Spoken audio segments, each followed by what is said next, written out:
The state and its youngest and most vulnerable clients. The state reports some progress. Canine competition and casinos. The former shoves aside the latter at West Memphis. All four Republican representatives from Arkansas break with the president of their party. A one-off or the first crack in the wall? But first, at the state and federal level, two legislative bodies and some changes just around the corner. The politics, the demographics, and the geography of Arkansas politics coming up on Arkansas Week.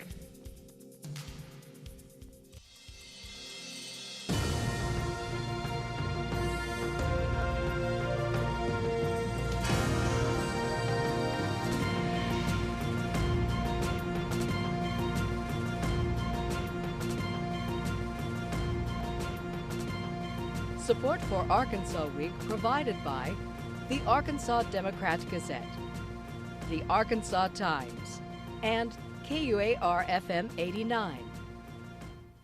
Hello again, everyone. Thanks very much for joining us. Displaced children, displacing dogs.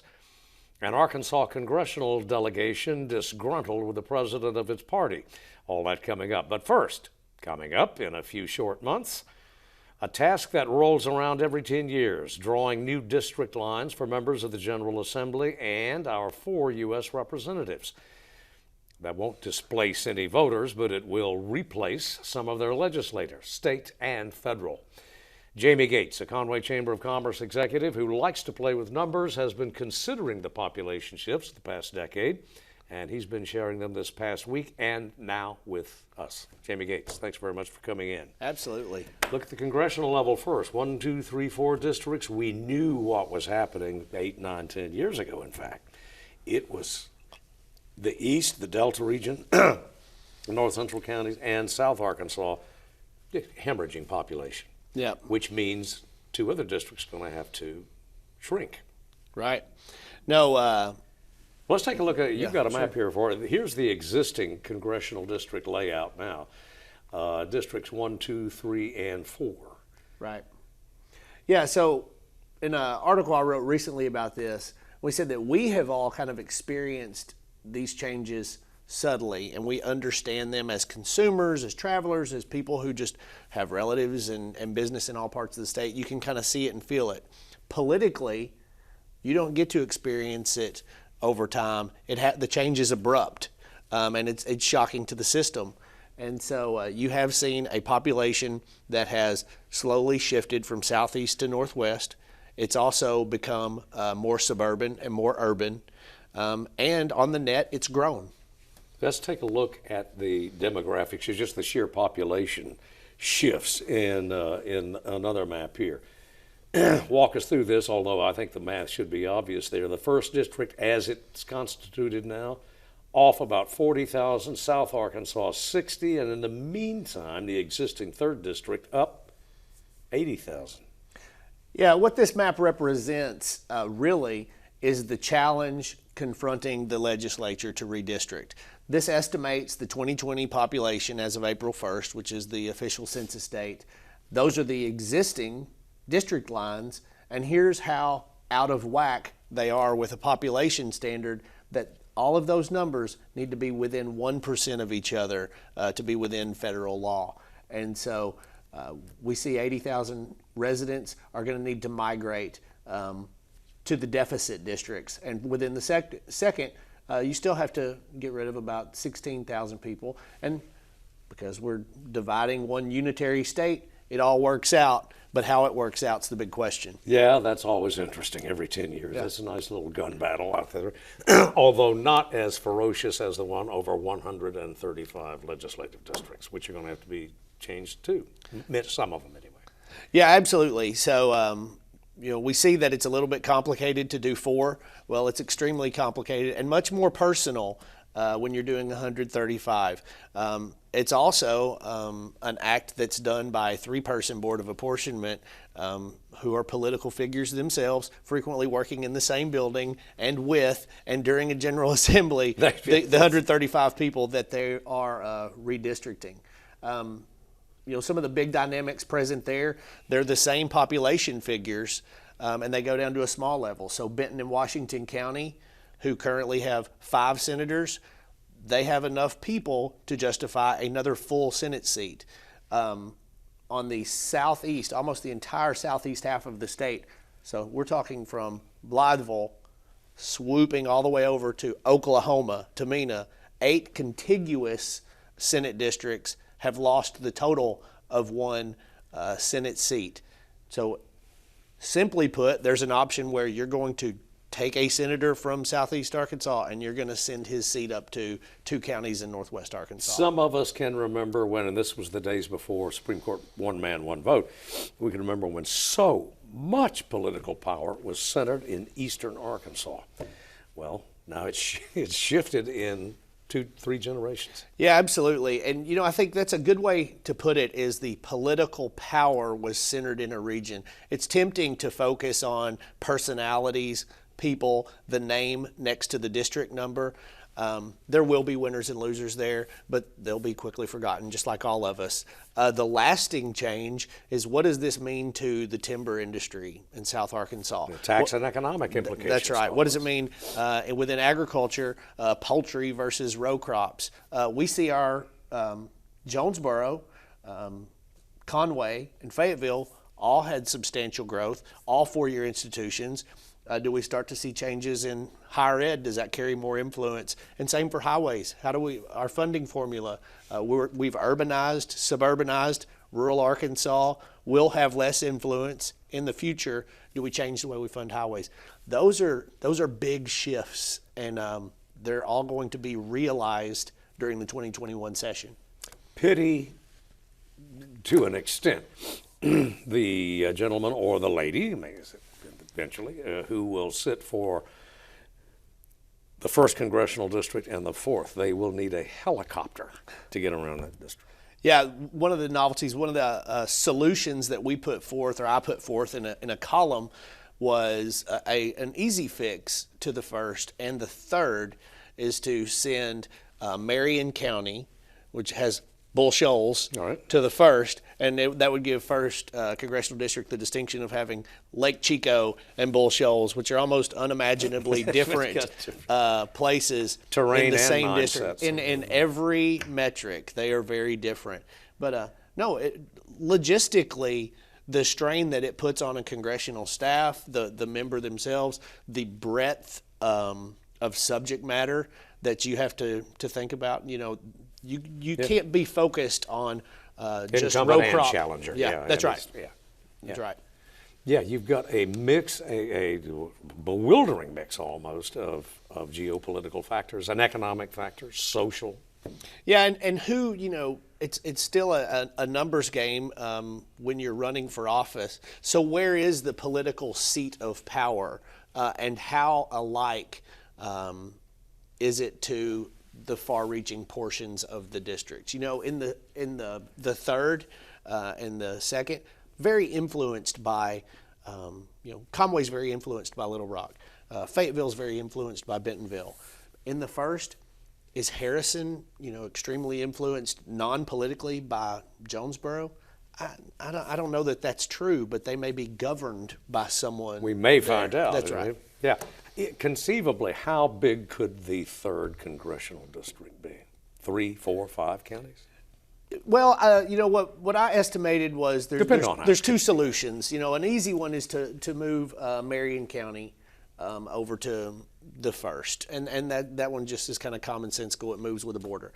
Then they've got to get rid of about 65,000 people. Pope County is 65,000 people. Now we're getting touchy. That's an easy solution. You maintain county borders, and you've made an adjustment there. You could send that down to the 4th. The other option is to start at the western southern reach of the district and start chopping off people until you get to 65,000, which inconveniently happens somewhere in the middle of the city of Fort Smith, which is a dynamic you want to avoid. Splitting cities between 2 districts where possible, it's clunky. There's some case law that works against it, and so it's not encouraged. It doesn't mean it won't be done. And in addition to ethnicity, though, well, that which would qualify, I guess, as a community of interest, the courts in the past have, in reviewing apportionment, have acknowledged the value, the role of what the court terms community of interest. So in many states, it is hard. It's anything but unprecedented to split a city or a county. So it is a necessary. Gotta be done. It's a necessary evil in some places. You know, and speaking to a group recently, I said, let's, as citizens, let's resist the temptation to focus on the personal. And I said to the legislature, resist the temptation to be too cute by half. The major goal, we want fair maps, and we want good common sense representation. But I think a paramount goal, keep us out of court. Let's not take a black eye with something that's overtly political, and that can really do something to damage the reputation of the state, and likely won't be made permanent anyway. You say let's not make it too personal. It is intensely personal to incumbents. That's why it's a temptation. And I can, just off the top of my head, I could come up with a half dozen, maybe certainly more, former incumbents who took it very personally. I'm sure that they're out there. All right, Jamie Gates, thanks very much, and bring some more maps and come back. We'll do it, absolutely. All right, thanks very much. Thank you. We'll be back with a roundtable in a moment.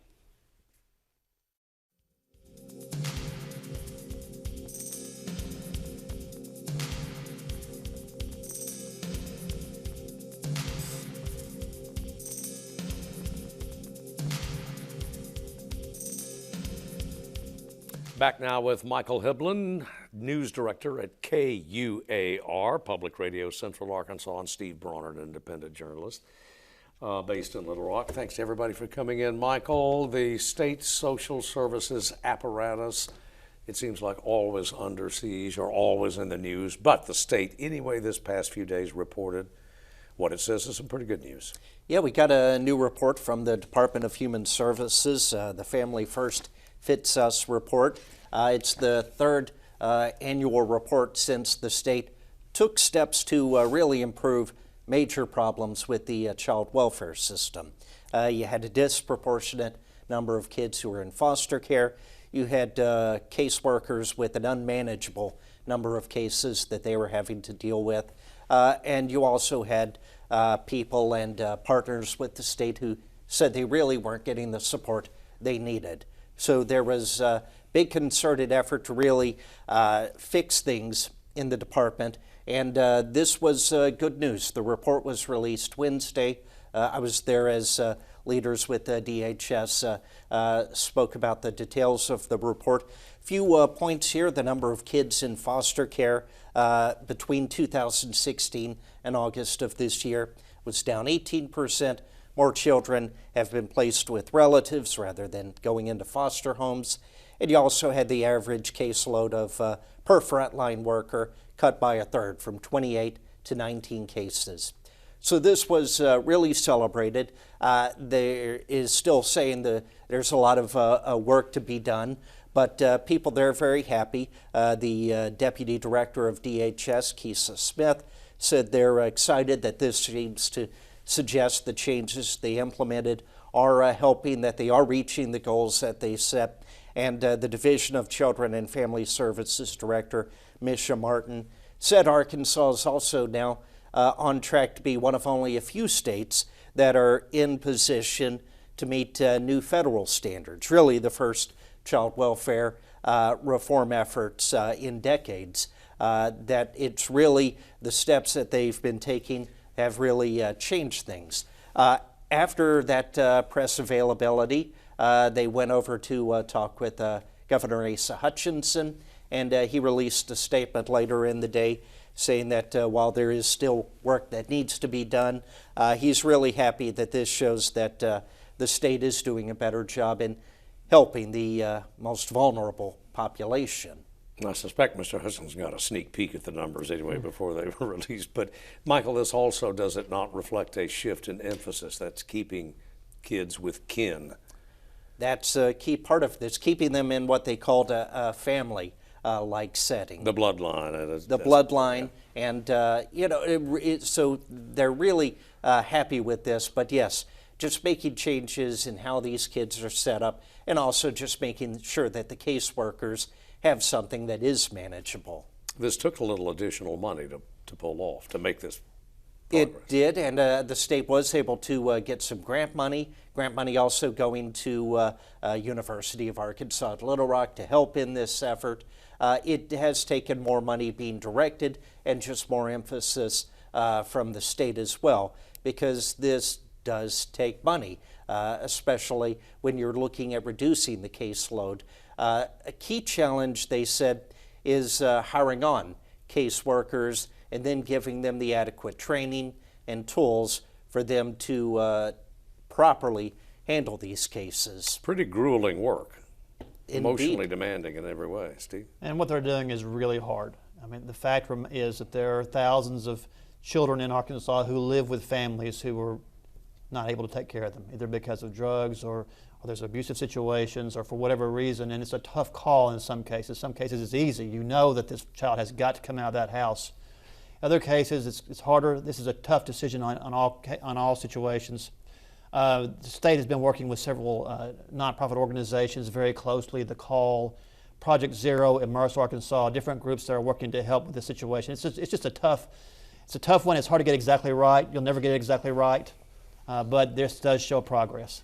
Well, and progress was clearly indicated because, as Michael indicated, the state was on the edge of some very, or maybe already in some very serious legal trouble. Well, the 2016 report was called Moving Beyond Crisis, and it was a crisis.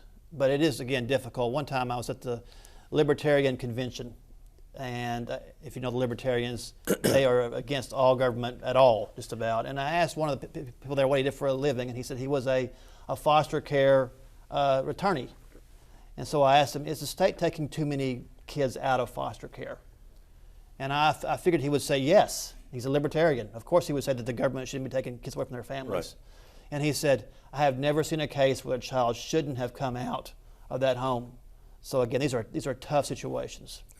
Some of these are homes in name only. I mean, they're just horrific situations. And that's why the kids get taken out. Moving on.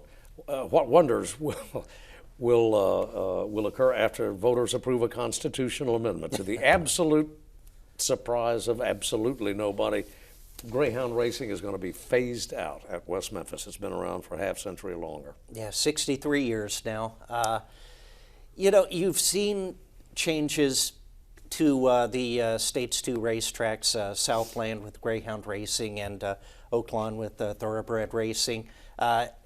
For 25 years now, ever since the casinos started popping up along the Mississippi River, they slowly began going into the so-called games of skill, and then last November, voters approved allowing the two racetracks to basically have full-fledged casino operations, and that began earlier this year, began operation, and now we have Southland saying that, yeah, we're going to end all thoroughbred racing.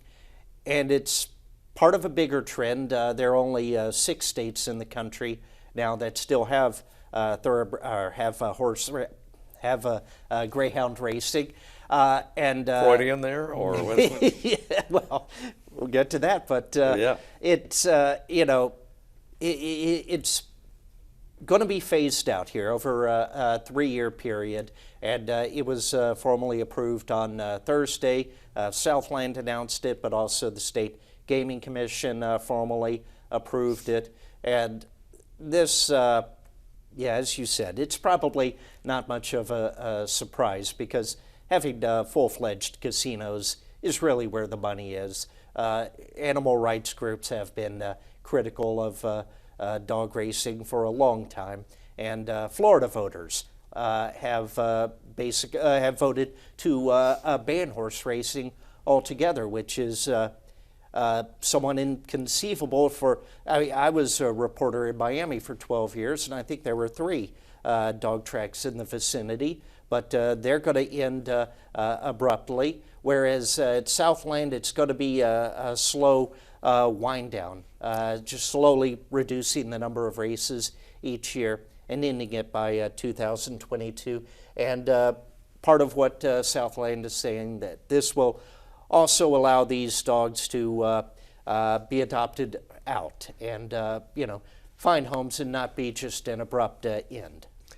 For 2 decades, maybe a quarter century, Steve, I mean, the Southland owners had made it clear, we want to get out of the dog business. This is a declining industry. Well, Southland is a casino with a dog track. Yeah. Now, I mean, last year they had $15.6 million in wagering on the dogs and $3.2 billion on the casinos. And that's before it really became a full-fledged casino like it is now. And that's from the Democrat Gazette's reporting of yesterday or today. And so, I mean, this is happening.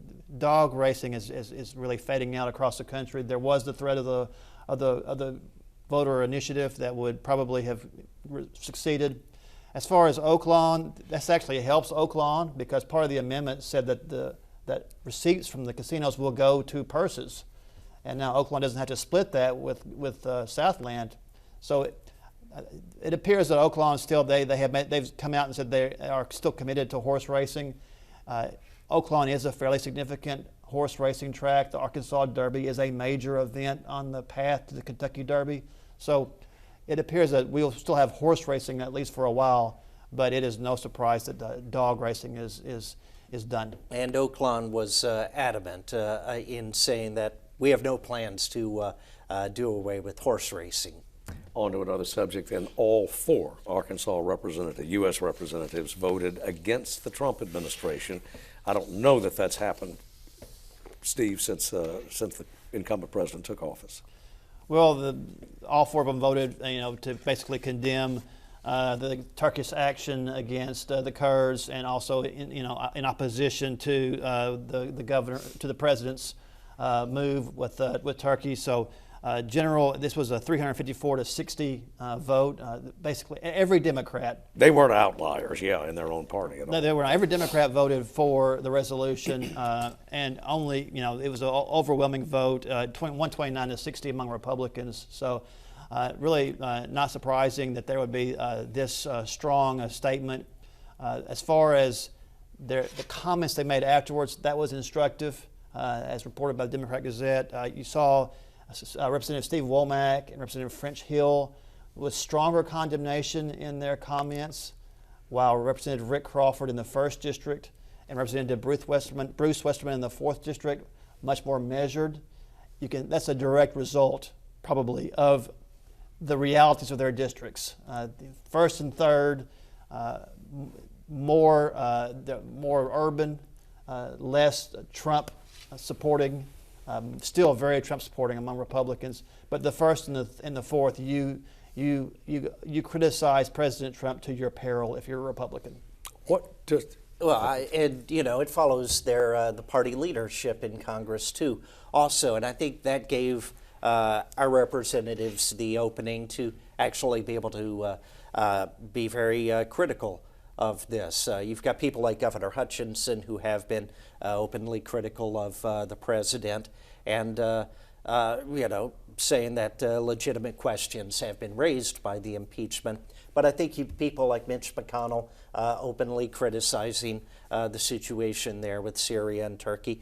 That basically allowed people like Fred Hill to be more outspoken in their criticism. Well, should we look then for the gentlemen who sit for the 2nd and the 3rd to be less wedded to the administration in the future? I would think. Has the dam broken? Is there a crack in the dam? It depends. Well, we're about to get into the presidential election season in force, so you would think that they would kind of rally around them. But the realities of their districts will matter. There's a poll by Talk Business last year. Now, this is a year ago. This is April 2018. But in the 1st District, among Republicans, support for President Trump was 96.6%. And the plus or minus margin of error was 3.8%, which means it's literally possible that the only Republicans in the 1st District who did not support President Trump were the ones who answered the poll. And that's what Representative Rick Crawford has to face. And so he will always have a difficult time being too critical of the president. And in his remarks, Bruce Westerman didn't even mention President Trump. got to end it there because we're just out of time. Guys, thanks to you for coming in. As always, we thank you for watching, and we'll see you next week.